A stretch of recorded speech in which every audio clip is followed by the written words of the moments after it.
Hello, friends. Welcome to the Alabama Liberal Podcast. Today we're going to be talking about, can Biden overcome American immaturity? Guys, this episode, I don't even know where to begin because right off the bat, I know everybody's going to be expecting me to talk about the debate, so-called the debate. My thoughts on this, it's hard to even organize them. It's like a deck of messy cards and I have to put them together. Watching the debate, and then even worse, the media coverage after the debate fills me with thoughts. So during the debate, and I swear to God, people are going to think I'm just saying this. They'll be like, oh, you're just biased for Joe Biden and you're just saying this. But the first 5 minutes of the debate, I was like, oh my God, he's got a cold. And I could tell that he had a cold because for the last couple of years, my daughter's been in preschool. Before that was COVID, so she'd never really been exposed to germs. So she got sick a lot. And as parents know, when their kids get sick a lot, you get sick a lot. So I've been sick more the last 2 or 3 years than probably I ever have been since I was in school way back when, and I have a lot of general allergies and things like that. So when I have to take NyQuil or something along those lines, I sound exactly like that. I'm a little foggy. You can't totally hear me. My voice is muffled up. It's really hard to sustain a train of thought for 90 minutes and talk policy for 90 minutes. I couldn't record this podcast if I'm on cold medicine and I have a cold, let alone go out there and debate a maniac and stand next to a guy that I very visibly hate, because I've seen him since then at these campaign events in North Carolina, and it's amazing how much better he looked right before the debate and right after the debate. About a month before the debate, he was doing a Howard Stern interview, and he sat down and he talked with Howard Stern. He had a great conversation. It was like 75 minutes. It was about as long as the debate was, and he was clear, he was lucid, he could go back to the most meaningless events from his youth. Somebody who was able to do that and talk that way, and it's not like it was scripted, it's not like it was edited. Howard's just talking to him and asking him questions, and Biden's able to completely converse normally like I would. And that's not somebody who has dementia, okay? It's not somebody who can't put a train of thought together. So I think about it multiple ways. I'm like, he was fine right before the debate. He's been fine after it, where he's at North Carolina. And so the people been like, well, that's a rally. There's a teleprompter right there, and it's a friendly audience, and blah, blah, blah. How do you explain Howard Stern then? There was no teleprompter. He's just sitting there talking to him. The answers aren't scripted, and he's just fine. I look at it as, yeah, he did have a cold, because you have to really think, if he was like that all the time, why would his debate team let him have a debate at all? Why would they even agree to it? If they knew for a fact that he came across that way all the time, I would never let a candidate I had have a debate. Look at Kay Ivey in Alabama, guys. Kay Ivey's been the governor for about 100 years, and she's never had a debate. She did not debate the first time she ran, the second time she ran. She hasn't debated in the primary. She hasn't debated in the general. She don't debate anybody. From what we can tell, she disappears for 3.5 years, and then when it's time to run for re-election, she comes out, does maybe 1 or 2 interviews with people that throw her softballs, and that's it. That's all she does. A daytime drunk like Kay Ivey that actually can't put a thought together, they don't let him debate at all. And I'm thinking that his debate team, somebody really fucked up, because the format was awful. Having Jake Automaton and Dana Bashbot, they look like robots out there. I thought Jake Tapper and Dana Bash, they really seem like mannequins that have been asked to do a debate, but not do any fact-checking, not correct the candidates when they are very wrong in the case of Trump. With Joe Biden, they keep saying, you have more time, you have more seconds. Do you want to keep going? Almost like, come on, old man, or whatever, you know? And then with Trump, he just said the same thing a dozen times, the same lie, as though it was true. And I think he goes back to that thought of, first time you say something, people don't really hear you. The 10th time, they begin to hear you. And the more that you repeat a lie, the more people think it's true. The whoppers were unbelievable. And so with Joe Biden, he's had a cold, he's taken medicine, he has no help from the moderators whatsoever, and the debate format where they will cut you off, where there's no crosstalk. So as Trump's lying, Biden can't come in and be like, that's outrageous, that's crazy. So what he has to do is then in 2 minutes go back and correct Trump's lies, or he doesn't know whether to answer the question, or he doesn't know whether to present his vision of America for the second term that he would have, or he doesn't know whether to potentially even, God forbid, brag on himself and all the shit that he's done. I mean, he does so much stuff people don't even know about because the media refuses to cover it. Just like right there, everybody's told me, oh, he's done so awful. Shouldn't he drop out of the race? I said, but did you see him at the North Carolina rallies between now and then? No, I hadn't heard of that. It's been almost a week since the debate. They're still bringing that shit up. He's done media interviews and campaign rallies between now and then. They don't discuss this at all. They're not talking about it. Right before the debate, when I watched the Howard Stern interview, they talked about he had done something with the airline tickets to where usually when an airline bumps your flight, they give you a voucher and they say you can get another flight. Now they have to give you a refund if that's what you'd prefer, which a lot of people would prefer a refund. And there's just so many little things like that. They add up. And he really is doing big stuff. Federal Trade Commission today, there was a story about they're trying to block a merger between two mega mattress firms. If the two biggest mattress companies in America are able to combine and join, mattress prices are going to go up. This is big stuff. This is not trivial stuff. And I combine that with Trump, whose campaign pitch seems to be vote for me so I can get revenge on my enemies. His actual platform for the second term that he would have, he doesn't talk about it because it would scare the hell out of us. You should really go watch the John Oliver episode, Trump's Second Term, where he talks about Project 2025 and exactly what Trump wants to do with that and how he will use that to do what he wants. He doesn't mention the second term because it would scare the hell out of people. It would scare them. He goes back to the first term and how great it was and all this shit, a total parallel reality from what I'm living in. When people say things like, well, how come Biden was so much better in the VP debates against Paul Ryan and Sarah Palin? All these people saying Biden should drop out after a bad debate performance. They forget Barack Obama's first debate performance against Mitt Romney. He didn't do so hot either. This was 2012, and the first debate performance, it was similar in that Obama seemed a little bit checked out. At the time, there was an SNL sketch where it was around Michelle Obama's anniversary or her birthday or something like that, and it showed Obama, and he was over there like, what should I get Michelle? And he was thinking about a gift the whole time, and Jason Sudeikis was just lying, and the moderator was like, President Obama, Mitt Romney said he just killed Osama bin Laden. Do you want to respond? He's like, no. And he goes back to his doodles about what he should get his wife. That it was the same thing where like an incumbent president with a ton of shit on his mind is kind of lost in his train of thought, but that didn't hurt Obama. He still beat Mitt Romney handily. In 2020, the debates didn't make any difference. Joe Biden and Trump debated 3 times. The first time Trump did the same thing where he just bulldozed everybody and just lied and came across as deranged. That didn't help Trump in the long run. Biden could barely get a word in edgewise during the first debate back in 2020. Kind of came off as flummoxed back then. And if debates did matter, back in 2016, Hillary Clinton clobbered Trump in all 3 of their debates. She came across as knowing policy way better than him, way more experienced. She had excellent one-liners like calling him a puppet, and Trump goes, I'm not the puppet, you're the puppet of Vladimir Putin. And that didn't make any difference. I kind of question if these debates make as big a difference as people make them sound like they do. I mean, Trump totally skipped the Republican primary debates. They all debated each other. Trump skipped them completely, didn't even show up, and he still handily won re-election. So I don't know if it really makes as big a difference as people make it sound. But Biden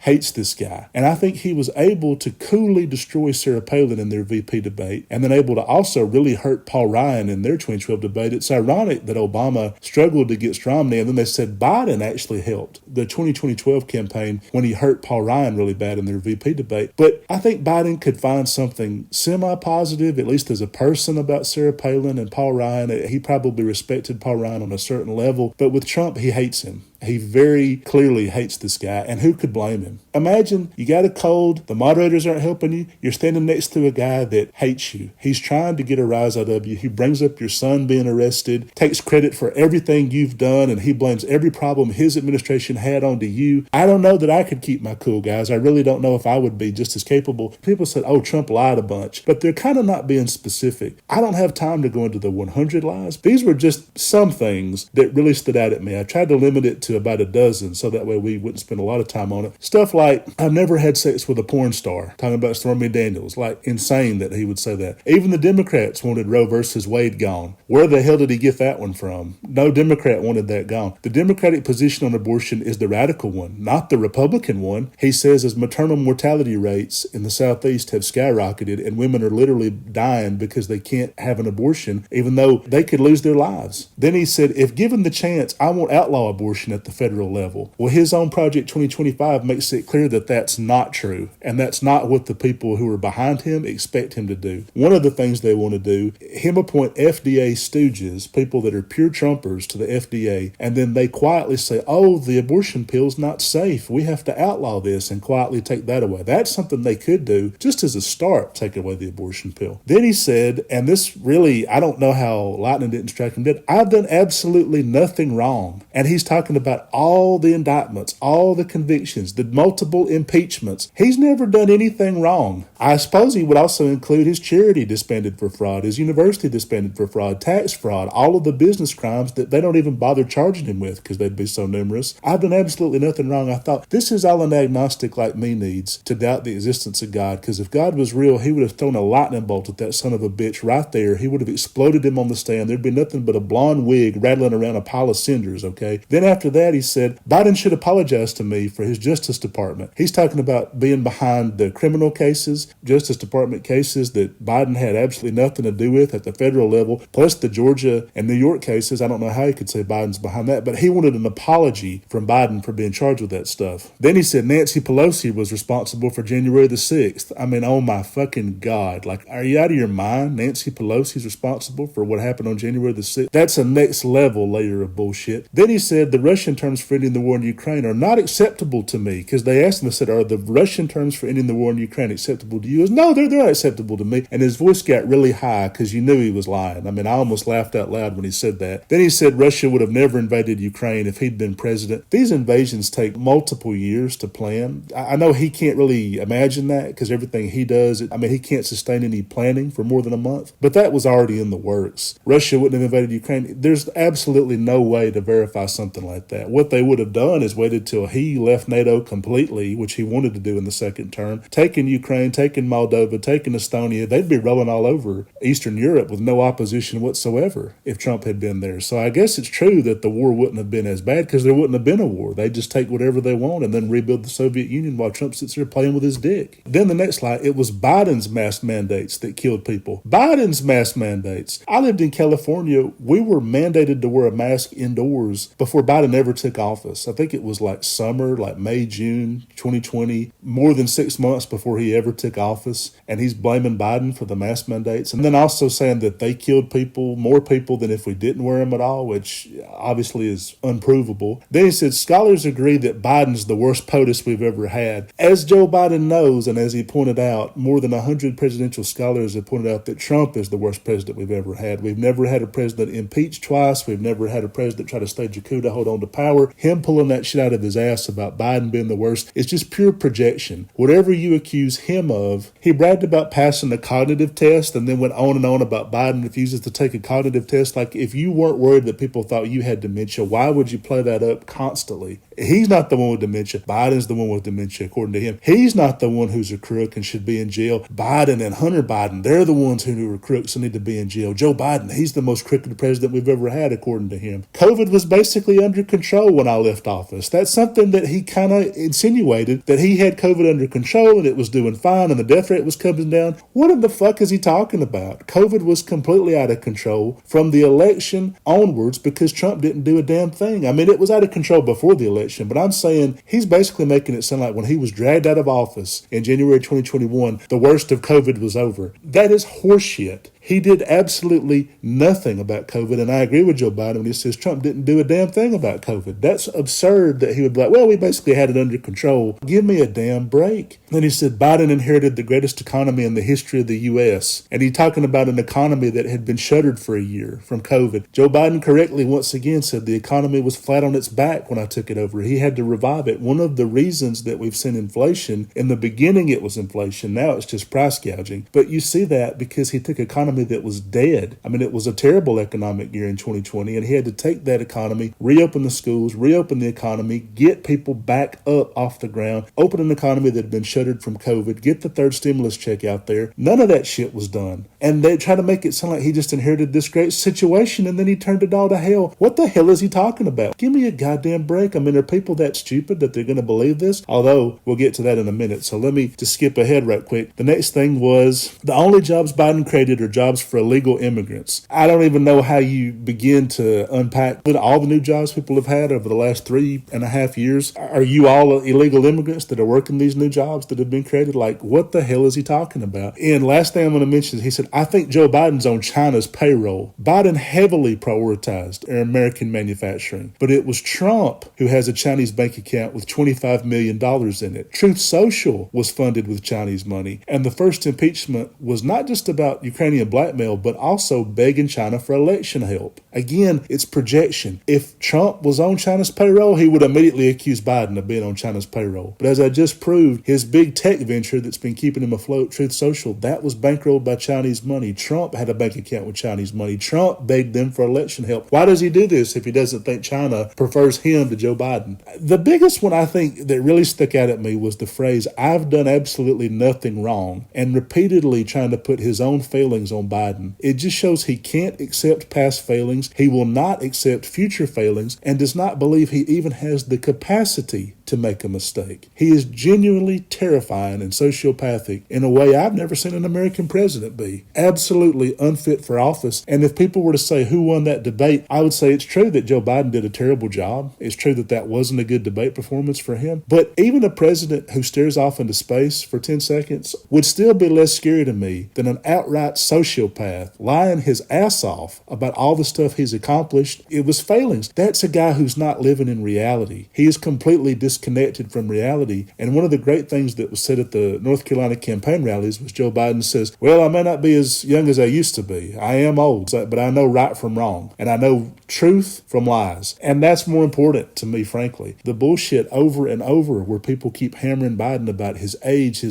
I guess where I'm getting with this is American immaturity is the topic of this podcast. The fact that we think a president should be some young, hot butt going out there, like steamed up dude, like it's a porno film or something like that. Where does this come from? How can we kill it? For me, it's not a coincidence that Joe Biden has been more legislatively successful than Bill Clinton or Barack Obama was. And he's old. These things are connected directly. All the great stuff that Biden's done. I know he didn't really make a great case for himself at the debate, so maybe I'll just do it for him right now. Infrastructure passed. For the first time in decades, different administrations have said we need infrastructure desperately. Joe Biden got it done, whereas they couldn't get it done. This thing where they repeatedly hit him about Afghanistan and talk about what a failure it is. Why are you saying this? Because 13 American troops died. 13 American troops died as we left Vietnam, which that was the longest war that America was in, was Vietnam. Now it has been Afghanistan. That would have been a fucking miracle. Did Richard Nixon have a smoother withdrawal from Vietnam than Joe Biden did? No, he didn't. Stop saying that. Stop hitting it over and over again that a terrorist attack that happened as we left a terrorist state, aka the Taliban that controls Afghanistan, which Trump made sure of when he made that fucking deal with them, that the Taliban would take back over and released thousands of Taliban prisoners and created that goddamn clusterfuck in the first place. He made sure that that was going to be a mess. It's a miracle that only 13 troops died as we were leaving. And we left America's longest war, the war that nobody wanted to be in. Everybody wanted to leave Afghanistan. Joe Biden got it done.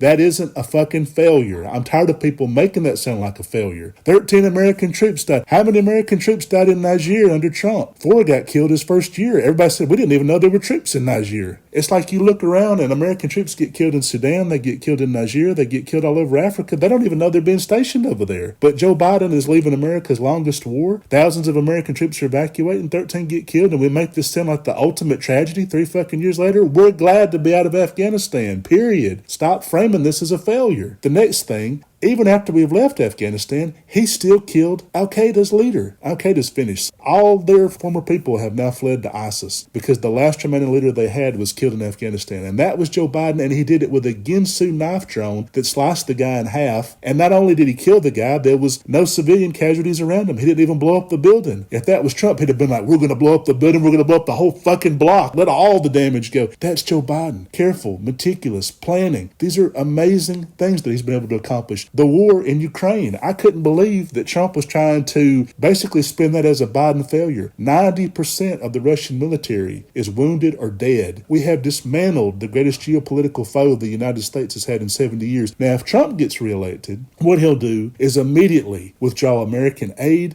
weapons, and probably intelligence from Ukraine. They will be completely on their own. Probably Russia will declare some bullshit armistice where they take Crimea and the Donbass region and some of the territories they've been fighting over over, and then they'll quietly rebuild their shattered military during the Trump second term and then come back strong and try to finish whatever they started in Ukraine. That's not going to happen with a second Joe Biden term. So when Trump, he kept emphasizing that number, he goes, 400 billion. That's a big number. That's a big number, guys. That's a lot of money that we spent over there. You knew damn well him talking about the money. He's going to withdraw all weapons, money, intelligence. He will completely abandon Ukraine. And we could have seen that coming a mile away, but that's exactly what he promised he'll do. These little tiny things that Biden is doing to save the American consumer that Trump would never even think about. He's a plutocrat completely. Right after the debate, there was climate disasters. There's been one climate disaster after another in the week since the debate. Trump doesn't even believe climate crisis is real. And he went and made a deal with oil company executives basically saying he would lift some of the Biden-era regulations if they funded his campaign. Total quid pro quo. He's the only guy I've ever seen who talks about he's being innocent as he's being indicted and then being convicted and then committing more crimes since his goddamn conviction. He is a serial offender, completely unfit for office. So I do think it's important to protect the best American president we've had since LBJ. And I could sense Howard Stern's frustration at the end of that interview where he's like, what more do people want for a president? And he's listing some of these accomplishments that Joe Biden's had. And a lot of people, I feel like they don't even know about. When you watch that interview, what struck you about Biden, it wasn't just that he was lucid and easy and relaxed and understood. It struck me that his constant humility, his wisdom, his grace, his empathy towards other people. Towards the end, when Howard was frustrated, people don't realize how great Joe Biden is at actually being POTUS. I think some of that is because Biden seems pathologically adverse to bragging about himself, which is a stark contrast to the me fest that is Donald Trump. Over and over, when Howard was trying to give Biden credit for something, he almost looked like it made him uncomfortable to take the credit for it. He'd say, thank you so much for what you're doing in Ukraine. He'd go, well, it's not just me. A lot of people have done that. If that were Trump and somebody even said something about Ukraine, that was me. Yeah, that was totally me. I'm the one who did it. We all know that I'm the greatest ever, and it would have immediately made that about himself. Joe Biden in that interview talked about his dad, his mom, his first wife, his daughter, all the loss he's had, his family. He kept on kind of transferring credit to other people, Barack Obama and different people like that. I mean, he really seemed unable to brag on himself and make the case for himself. And so I think that's why it's up to us to step up and do this for him. It may not be his strongest suit to come in and take credit for things. And that's very different than what we're used to from a politician. I think he's so different from what we think of a politician that people can't even register it. It just looks like he's this lazy, apathetic, just sort of like off on his own moonbeam, kind of old man, foggy. But he's just not the guy that's going to like, oh yes, that was me. You're welcome. I appreciate that. He's not Maui from Moana singing the You're Welcome song, patting himself on the back. And you contrast that with somebody, maybe we were just used to like Barack Obama and Bill Clinton, these kind of younger Democratic presidents that were a little bit more omnipresent. They were everywhere. You see it now with some of the people they talk about replacing him with, like Gavin Newsom and Pete Buttigieg. Gavin Newsom, a bridge falls down in LA, he just shows up. I mean, he's like Batman. They put out the bat signal and Gavin Newsom just shows up. I mean, right after the debate, MSNBC, because I thought, I am not watching CNN. I am not watching that idiot John Kyle try to act like he knows what the fuck's going on. So I turned it over to MSNBC and there was Gavin Newsom. He just sort of showed up and he's sort of everywhere. And you could tell that the question in the air is like, would you replace Joe Biden? You were able to or something like that. And of course he shoots it down. And I have to say that Gavin Newsom and John Fetterman, the Democratic senator from Pennsylvania, they've done a great job of defending Biden. I am sometimes a little concerned that Kamala Harris doesn't do a better job of really coming in strong for Biden and doesn't really sell him the way that some of the people do. And I love Kamala Harris. I really do. I like her in the beginning years. I liked her more than Joe Biden. But then when people say things like, well, there should be an open convention, first of all, that would be a dream for Republicans. They know that an open convention would be a shit show. And by the way, I don't think that's going to happen because right before I started to record this, a couple of hours ago, this is like July the 3rd nighttime, but this afternoon I got an email from the Joe Biden campaign saying, let me be clear, I'm running. I'm not stepping aside. I'm not going anywhere. And right then I got that email and I sent him $10. You know what I mean? And I wish I could send him more. I will send him more as the campaign goes on or whatever. But right then, he needs to feel us, guys. If you're listening to this, you probably know that Donald Trump second term would be scary as hell. It'd be worse than the first term in every possible category. Joe Biden needs us. Your president needs you. Please answer the call. If you can donate money, donate money. And I have done this podcast for over 100 episodes. I've done YouTube videos, hundreds of them. thousands of articles. I've been doing Alabama Liberal since literally February 2011. I have never once advertised anything. I have never had sponsors. I personally have a donation box on my website, on alabamaliberal.com, where you can send donations. I've never fucking mentioned it. It's there. Nobody fucking donates anything. I even took the ads off of alabamaliberal.com because the money was just too low. It just wasn't making any money with ads, really. I mean, it wasn't worth getting $20 a year in ad revenue for having all these Republican ads plastered all over alabamaliberal.com. It just wasn't worth it. I have merchandise. There's an Alabama Liberal store and merchandise on alabamaliberal.com.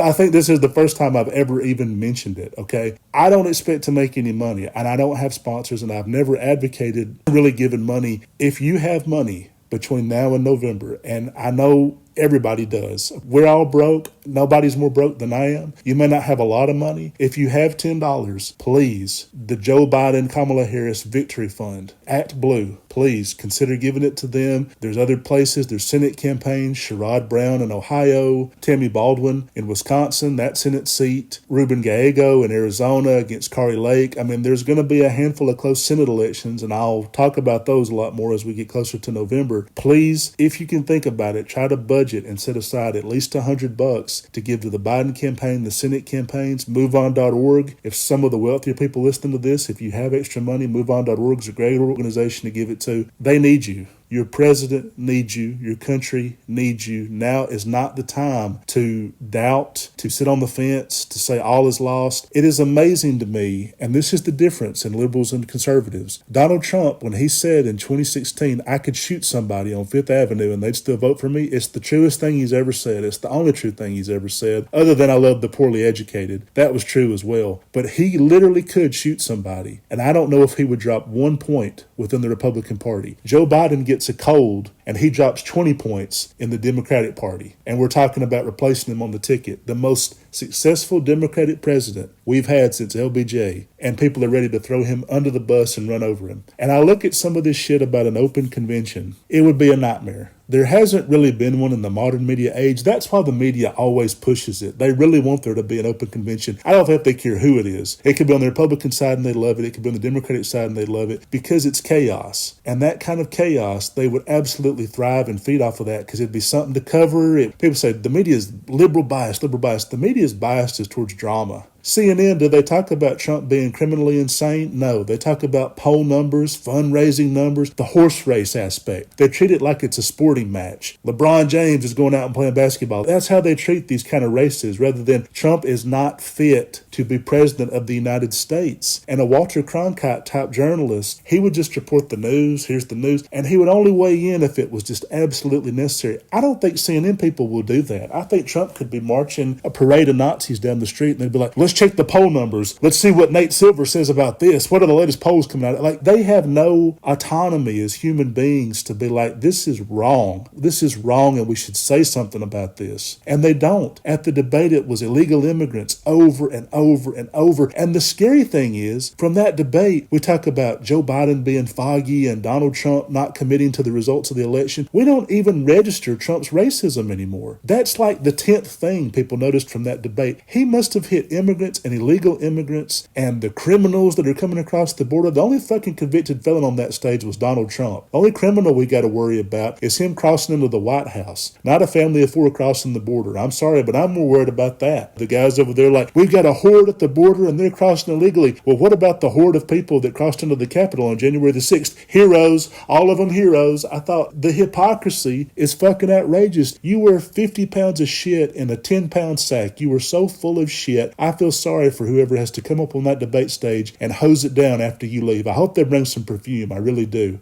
And this nonsense about replacing Joe Biden with an open convention, it would be chaos. And I look at the candidates that they're talking about. I don't think they could beat Donald Trump. They say Joe Biden's the only one who could lose Donald Trump. What are you basing that off of? 4 years ago, when Trump was the incumbent, and incumbents have an advantage. We're not seeing it materialize for Biden right now, but they do have an advantage when push comes to shove. Keep in mind, an American politician is more likely likely to die in office than be voted out of office. The only two times that a Democratic nominee for president who was an incumbent lost re-election and was never re-elected was Martin Van Buren and Jimmy Carter. That's why they keep going back to Jimmy Carter. It's the only time in over a century that a Democratic nominee who was an incumbent president has lost re-election. Okay, people go, well, what about James Buchanan? He wasn't renominated. He didn't want to run again. Same thing for Franklin Pierce. The only two times in American history where a Democratic incumbent never was reelected, because Grover Cleveland was, they weren't consecutive terms, but he was eventually reelected. The only times they've never been reelected were Jimmy Carter and Martin Van Buren. So in about a 200-year time period, I like his odds. I like Joe Biden's odds. Meanwhile, the last two times that a Democratic incumbent could have run again and chose not to, Harry Truman and LBJ, the party lost. Harry Truman could have run again in 52. He didn't, and Adlai Stevenson got his clock cleaned by Dwight Eisenhower. LBJ could have run again in 68. He didn't. Hubert Humphrey got beat pretty handily by Richard Nixon. So right now, the other candidates that they're talking about a whole bunch, they're impossible. Gavin Newsom can't be Kamala Harris's VP because that'd be an all-California ticket. Gretchen Whitmer can't be Kamala Harris's VP because that'd be an all-woman ticket. A country that's never had a female president is going to all of a sudden have a female president and vice president? I don't think so. Probably the strongest ticket I'm hearing floated out there would be Kamala Harris and Josh Shapiro, and that would definitely help win Pennsylvania. But you got to worry about Michigan because Josh Shapiro is Jewish, and we hear over and over again that in Michigan, in Dearborn, Michigan, and Detroit, Michigan, Biden really needs strong Muslim support to show up and vote for him. I don't know if they'll do that with a woman, Kamala Harris, as president and a Jewish guy as vice president. It may be a successful ticket in Pennsylvania, but would it win Michigan? The other candidates I'm hearing, J.B. Pritzker, the billionaire governor of Illinois. What the fuck? Nobody's going to vote for that. They're going to be like, well, if we wanted some corrupt billionaire who bought his way into office, we'd just vote for Trump. That's not going to inspire anybody. And then people say, why does Kamala Harris, why does she have to be on the ticket at all? Why can't you do Gavin Newsom and Gretchen Whitmer? That's even worse, because then that tells black women, the largest voting bloc in the Democratic Party, the most consistent and reliable and most passionate voting bloc in the Democratic Party, hey, we're going to throw you to the side because two people that have never run a nationwide campaign and didn't run a primary and nobody voted on them in the primary at all, we're just going to assume that they're more electable than you are because they're white and you're black, so therefore you're under the fucking bus, and here comes Gretchen Whitmer, a white woman. That's going to breed a lot of resentment within black women, and I don't blame them to just assume that Gretchen Whitmer, who 90% of the country doesn't even know who the fuck she is, that she's more electable than Kamala Harris. Gavin Newsom, who's never had to run a race outside of California, the bluest of the blue states, we can't assume that these people are more electable than Kamala Harris because we don't know. They didn't run a primary. They've never run a race in the states that they need to run in Gavin Newsom's case, or outside of Michigan in Whitmer's case. It's great if you can win Wisconsin, Michigan, and Pennsylvania, although those are three individual states. We talk about them like a collective group, but Pennsylvania may vote for Josh Shapiro, whereas we don't know that Wisconsin and Michigan would love him. Like I just said, there's divisions within Michigan that may make it harder for them to vote for him. Michigan may love Gretchen Whitmer, but maybe Pennsylvania's like, well, we kind of like Joe Biden and we don't know why he was thrown over. So they're three individual states. You got to win all three of them, or keep Arizona and Georgia. I'm not really necessarily sure that a Gavin Newsom Gretchen Whitmer ticket would have any real appeal in Georgia where they don't know who they are and they didn't vote for them. The black people that love the Joe Biden Kamala Harris ticket, they might stay home. I mean, because there's nothing really representative to them about it. They don't necessarily know there's this old white woman named Gretchen Whitmer from the Midwest. Everybody says she's hot shit. Why was she picked over Kamala? Gavin may do pretty well in Arizona, which shares a border with California, but maybe not. I mean, it's just,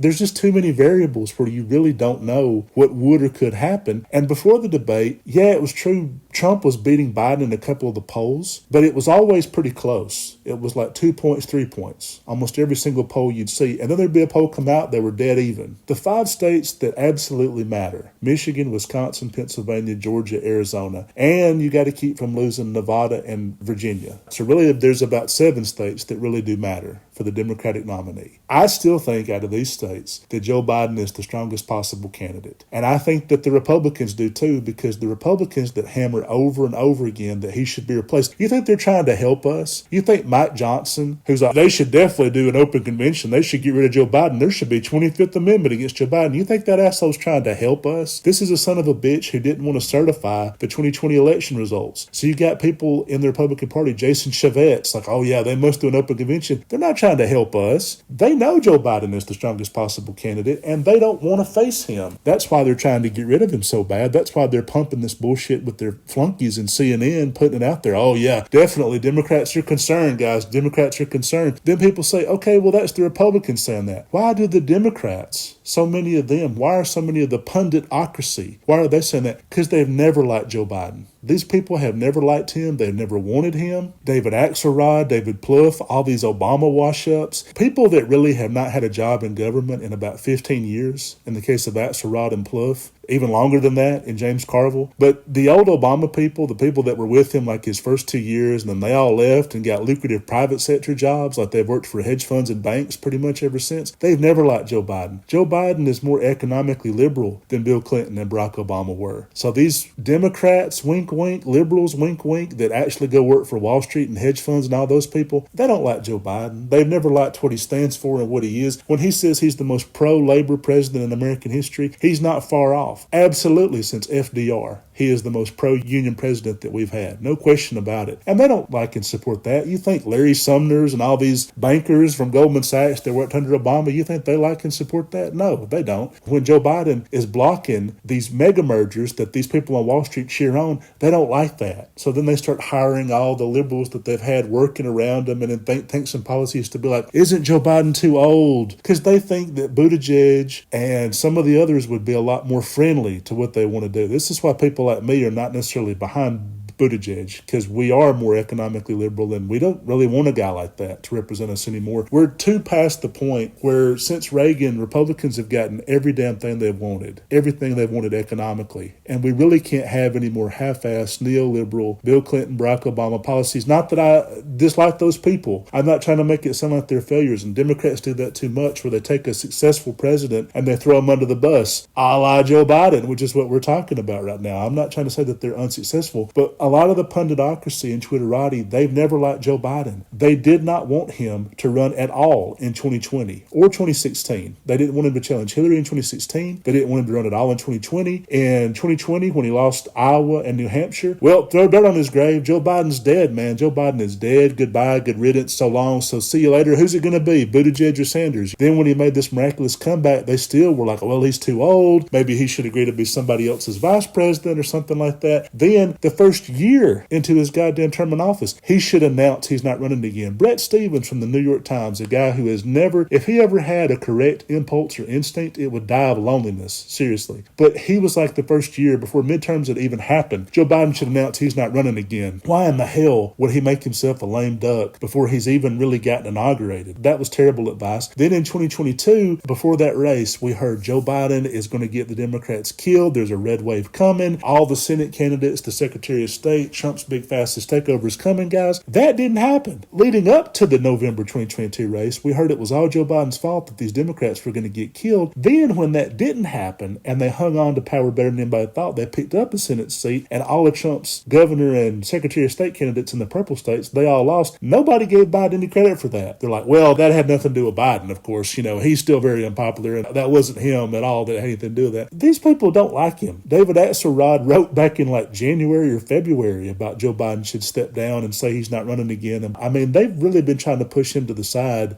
before he even ran in 2020, quite frankly. And I think we owe him for 2020. Again, he is the one candidate Trump was so scared of. What was the first impeachment about? Trying to find blackmail on Joe Biden. Trump was scared of him before he entered the 2020 race. He was scared of him all throughout 2020. He was trying every trick in the book, Hunter Biden's laptop and everything else, to discredit Joe Biden. He was desperate to hurt Joe Biden, and he's still scared of him. One of the biggest lies that I left out of in that list is when Trump was like, I didn't want to run again for president. I just saw what a bad job Joe Biden was doing.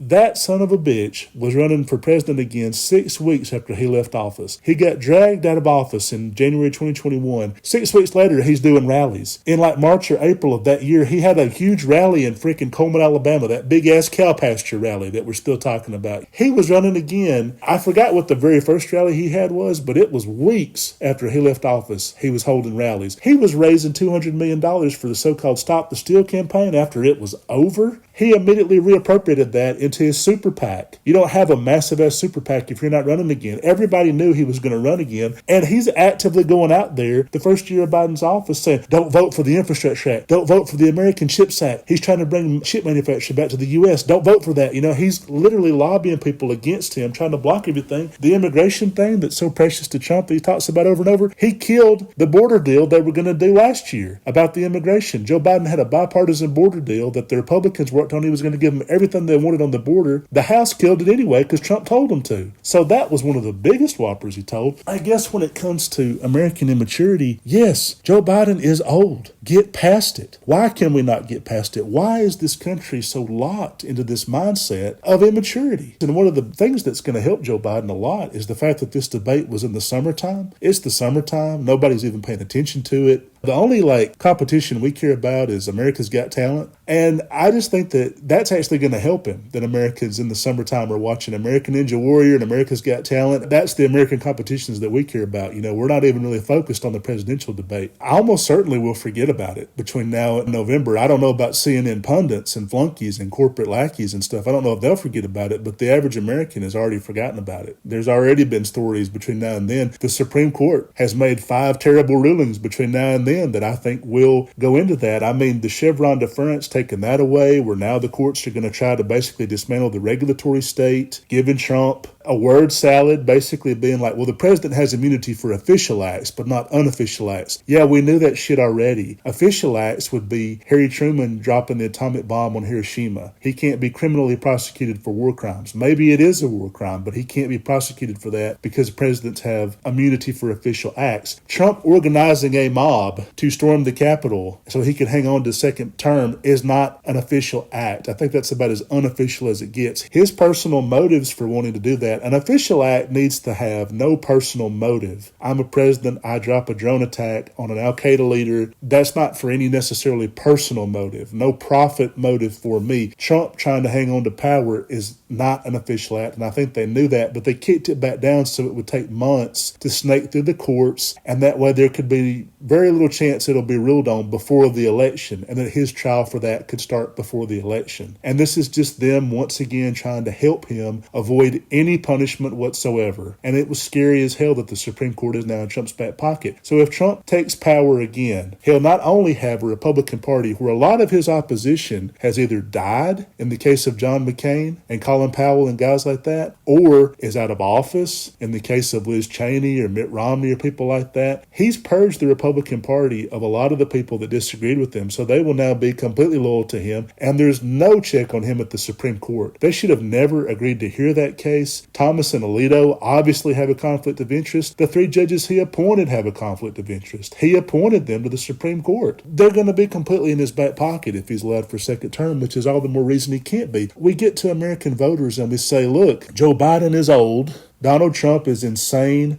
crazy, has no morals, a sociopath, and he wants to ruin American democracy. Which do you pick? You can have a vanilla ice cream cone that is not exactly exciting, but at least it's safe, or you can have a bleach cocktail. Inject that into your veins. Which do you choose? Oh, man.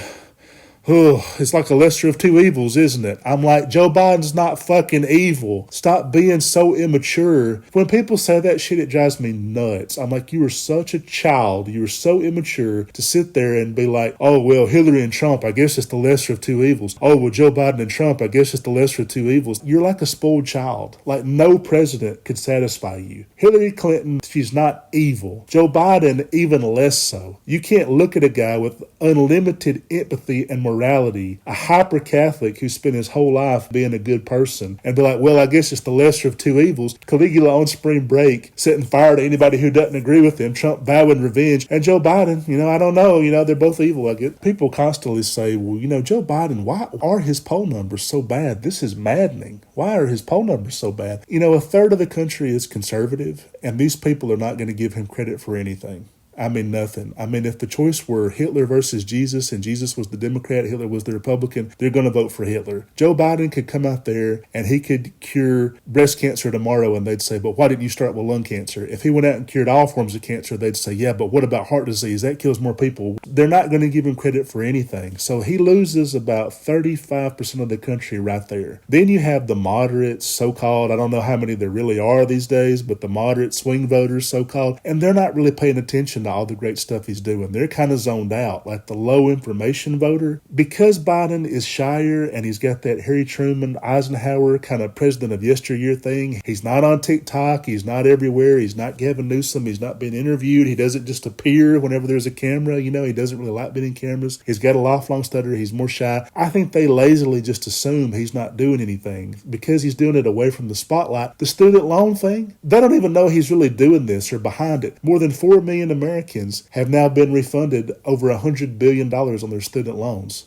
Collectively, and he had to go through planes, trains, and automobiles to do that. I mean, he had to go around the Supreme Court. The Congresses don't want him to do it. I mean, he really had to fight to do this. And people say, well, that's just a giveaway to the rich kids. No, rich kids don't have student loans. I don't know who came up with this shit where that's a giveaway to the rich kids. Rich kids, they don't get student loans to begin with. Their parents pay their tuition. Student loans are for the people who don't come from money. They try to go to college and they rack up a lot of debt to do it, which they now have to do. And he really tried to help people because that's one of the many things he's done that people aren't even aware he's done it. And then you get down to the liberal base, where, as I've said, there's the punditocracy, which is rich. Most of these people are rich. If anybody you see on the TV news is probably a millionaire, and they don't necessarily like that Biden is so economically liberal. And then the activist base, they are pathologically against Biden for identity reasons. It really doesn't have anything to do with him or his policies or anything. It's his identity. Like he's an 80-year-old, heterosexual, religious white guy. They just can't see themselves in him. Like they're just pathologically adverse to saying a guy like that is doing a great job. Like they just resist him for identity reasons that have nothing to do with it. I'm now seeing younger people, and this is kind of a sign of immaturity, like, well, Joe Biden's so bad on Palestine that I'm not voting for him. So you're going to sacrifice this democracy, this country that we're in right now, the preeminent democracy in the world, because something in a foreign country that you don't know a shit about, quite frankly, you really know nothing about. When you say free Palestine, free them from what? To go into Hamas's arms? You think Palestinian women are going to be free if they're under Hamas control? Hamas is a theocratic government. But free Palestine, women won't be free. Palestinian women can't go out in public without a chaperone. They have to have a headscarf. They're not going to be free. That they can walk down the street in a bikini if that's what they want to do. I don't know what you're talking about, but you're going to say this country that's never existed, Palestine, because before Jewish people, it was part of the British Empire. They go, well, we want to return to what it was before the British Empire. That was the Turks. The Ottoman Empire controlled it. You have to go back before the Turks. I think it was back before the 1600s or whatever. I mean, we're talking about a state that has literally never been free, never existed, but that's more important to them, that hypothetical fantasy, than this democracy we're in right now that we are in real danger of losing. That's immaturity. It's that old Louis C.K. bit where he talks about everything is amazing and nobody's happy. And I absolutely would encourage people to Google that and watch it, because I think that's the era that we're living in right now. The question of, are you better off today than you were 4 years ago? I don't know how you could say the Mad Max dystopia of 2020 was preferable to right now because the price of a McDonald's biscuit is 20% more than it was. And I think it's that we are so accustomed to shallowness in this country and in this culture, and it's gotten so much worse. The other day I was thinking about it, and they were showing the Olympians and things like that, and almost no really hot women date guys that are not in shape anymore. People are like, this is irrelevant to what you're talking about, but it's sort of the same thing. We're like, a movie star back in the 50s, Marilyn Monroe, she married Arthur Miller, like the nerdy playwright, just because he was a genius. Like a guy who was just a genius, he could get somebody that was really hot. These days, I don't see hardly any Olympic athletes on the female side. They don't date guys that are not in like absolute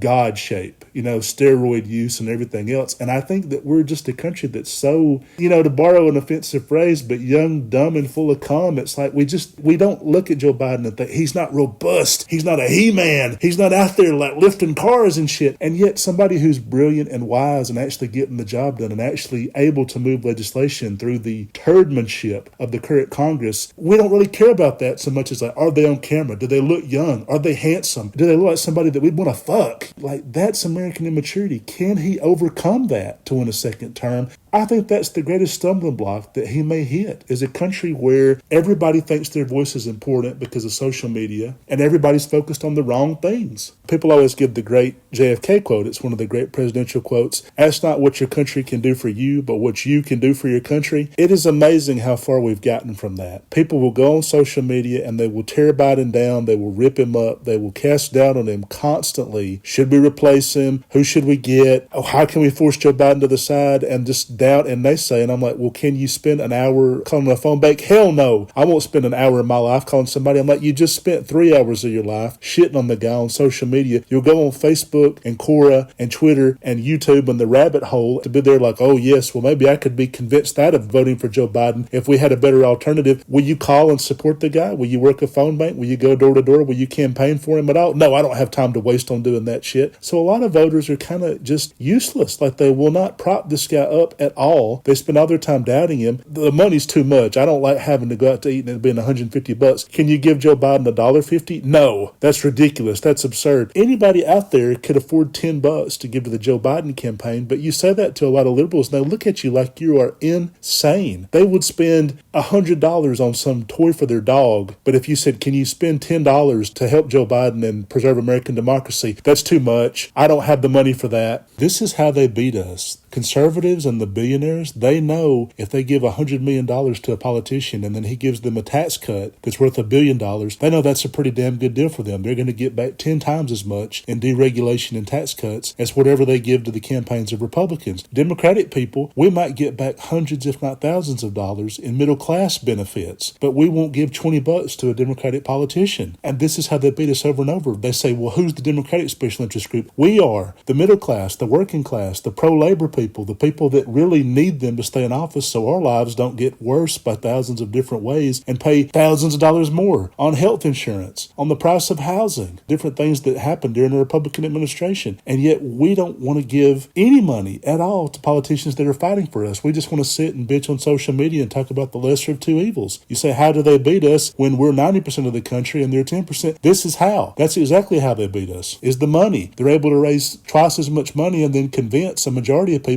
that they're on their side and the Democrats aren't. I know that I plan give him money and support him, and I really hope that you will too.